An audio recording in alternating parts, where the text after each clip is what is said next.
In riding the shoreline of wonder, again, one of the things that I was chasing in the beginning, or one of the threads I was following, was what is an aha moment? What is an aha moment? And the fun thing about exploring anything, legitimately, is like you start to get these little breadcrumbs. And what I would start to see in some of the footnotes of the books I was reading were William James's The Varieties of Religious Experience. It just kept on popping up. I'm like, I better check that out, after three times or so. And so I turned to the chapter on mysticism, and basically William James says that a mystical experience is one where they basically, first of all, the qualities, he said, it's ineffable, meaning you can't explain it with words, right? That's the first quality. Second, it comes with a sense of absolute truth, right? You can't, it's, even though you can't necessarily describe what it is, it comes with this sense of truth. Like, yeah, you feel it. And then, it's usually, and it's also something that's typically brief, right? It's something that happens only in a short period of time. And then it also is passive, okay? And then I also added, which is, a little bit of an anathema to the sort of spiritual traditions. It says, and it happens in individuals. Like, these insights occur in individual minds. And this is one of the interesting things about Buddhism. They said, you can know anything in the world, but you can't know another person's mind, right? It's sort of this paradoxical thing. And then when I recognized that, like, okay, here's the insights, here are the aha moments. And then like, well, what's the opposite? And that started to create this sense of manifestation. So at the top of there, the opposite of something that's ineffable is it's definable. In order for you to move something forward, you actually have to start, you can't just be everything. You have to start to work with one particular thing, right? If you move it down, on the opposite space of something that comes with a sense of absolute truth, if you move into a project with a sense of absolute truth and try to engage others, they're not going to want to participate. So you start to have to be flexible with your own design, right? And then on the sense of it being brief, on the other side, this is typically where things are enduring. It takes time to bring things in the world. And then also on the opposite of it being passive, this is the active part of creativity. And finally, it takes place in the collective. So when you start to see these two poles, like any duality that you have, whenever you have a duality, there's also a third entity in there. So again, if you mix the ineffable with the definable, then you get wonder. And really, sort of example, in Islam, they have a name for this between like the known and the unknown worlds. It's known as the barzakh or the isthmus. It's the angelic realms that are connecting, what you can know and you don't know.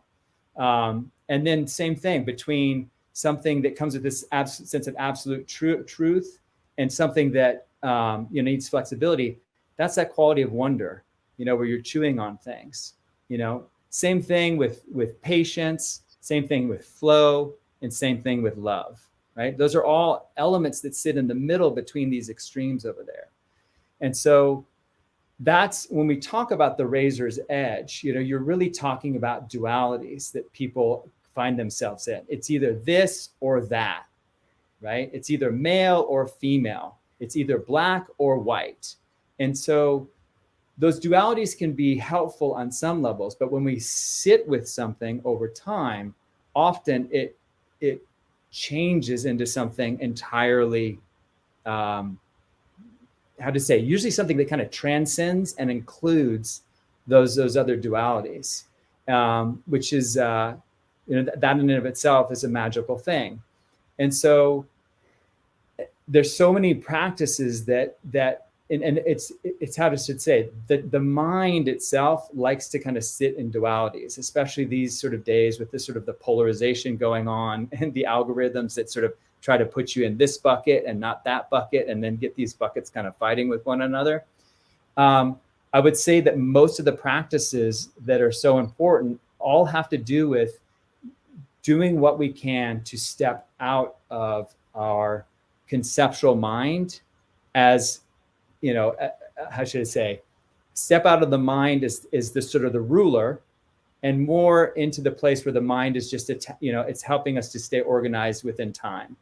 So basically the main journey here is like, if this is my mind and this is my heart, the whole of the spiritual path is just doing this, right? Where we put the heart at the top and our felt sense, the deeper sense, the ocean, ocean of awareness. And then we utilize the mind as something to just carry out those things. And so in looking at that, there's all sorts of, you can look at it, how do we do that physically? How do we do that emotionally? How do we do that mentally? And how do we do that spiritually? So those are the different categories by which we can start to get out of the sort of knee-jerk reactive way of working with our mind and get into a space that is really genuinely creative, because we're in a space of curiosity, because we're in a space of wonder, and we're allowing the world to teach us and inform us. It becomes a co-creative process. Does that make sense? Beautiful. Yeah. Thank you for sharing all that. Yeah.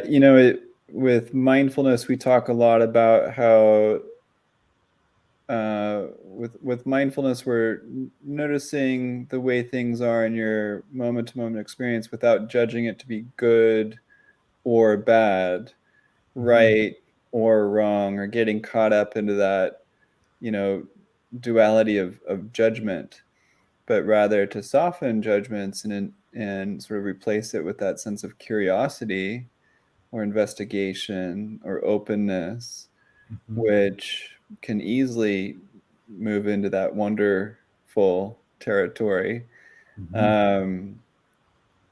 Yeah, so I think, general encouragement would be to notice whether we're framing things into black or white ways of thinking, or A or B buckets, or however you want to frame it, and rather maybe open to the just isness, or the nature of what it is. And there's 1,000 shades of gray.